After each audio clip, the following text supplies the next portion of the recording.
1871년에 이제 태어났습니다. 그리고 중요한 사건만 얘기를 할게요. 그래서 1881년 10살 때 작품에서는 병자로서의 그런 자신의 모습이 막 나는 아프다 막 이런 식으로는 얘기는 안 하지만 항상 뭡니까? 그 죽음의 위협을 받죠.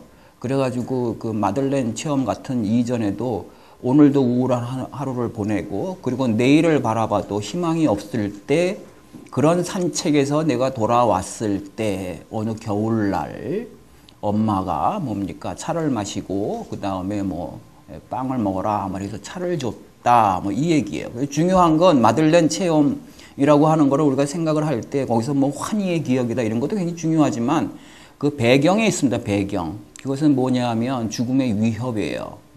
그래서 이 죽음의 위협이 언제나 막 얘기되고 있고, 그리고 막 잃어버린 시간을 찾아서 보게 되면 항상 두 가지 근심 걱정이 있습니다. 하나는 뭐냐 하면, 이제 그 건강의 문제가 아니라 나는 이제 살 날이 얼마 안 남았다라고 하는 그런 근심 걱정이 하나 있고, 또 하나는 뭡니까?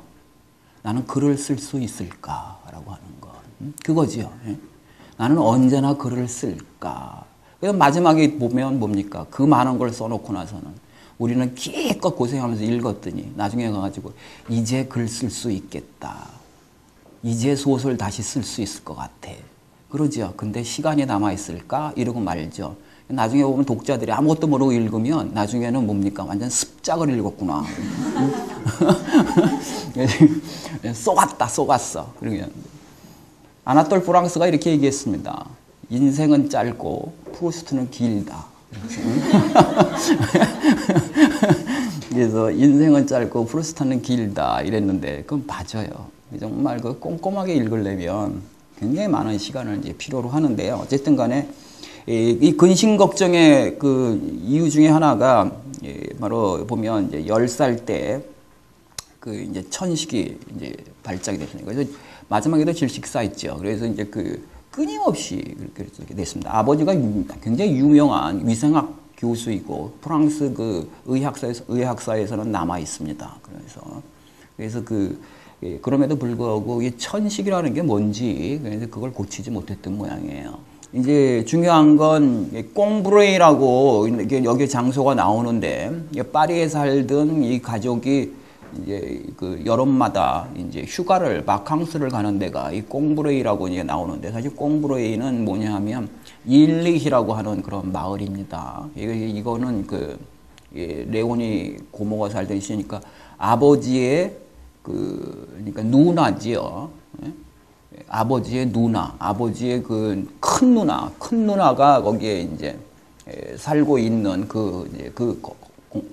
영역 거긴데 거기를 매번 이제 갔었는데 그게 오늘날에는 불란서에 가보면 이게 꽁브레이라고 이제 적혀 있대요. 이게 일리하고 밑에다가 프루스트의 꽁브레이 이렇게 적혀 있대요. 관광지가 돼가지고 이렇게 되어 있습니다. 그래서 거기를 매일 그 휴가를 이제 갔는데 그 휴가를 가는 게 이제 1886년이니까 15살 때까지만 그렇게 했습니다. 15살 때까지니까. 그래서 꽁브레이 얘기는 지금 전부 15살 이전에 있었던 그런 얘기를 하고요.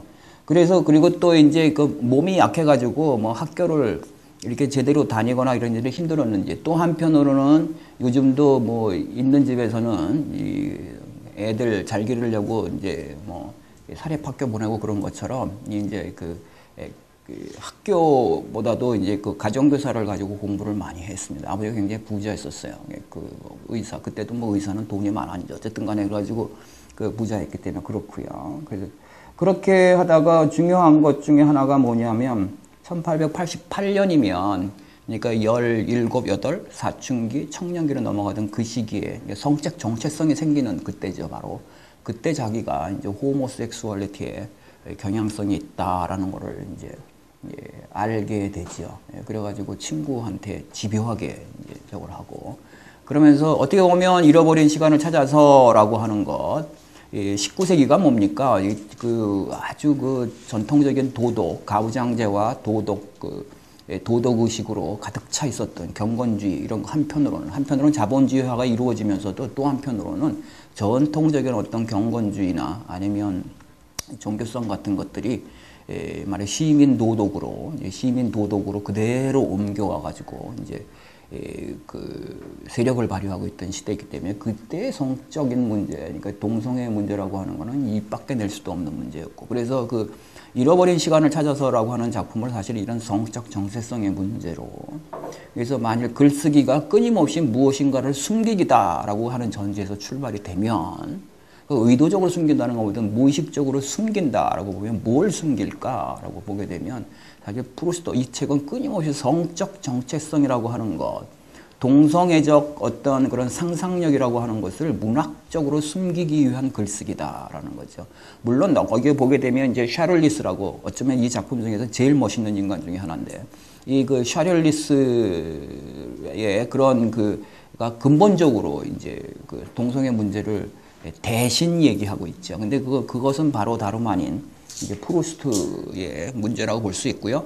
그리고 그 샤를리스 장면에 가게 되면 동성애자들이 서로 알아보는 시선의 어떠한 그 뭡니까 세계, 이성애자들은 결코 갖고 있지 않은 이 관음적 시선들, 그리고 거의 동물적 그런 그 동물이 자기 종족을 동물적으로 알아보죠.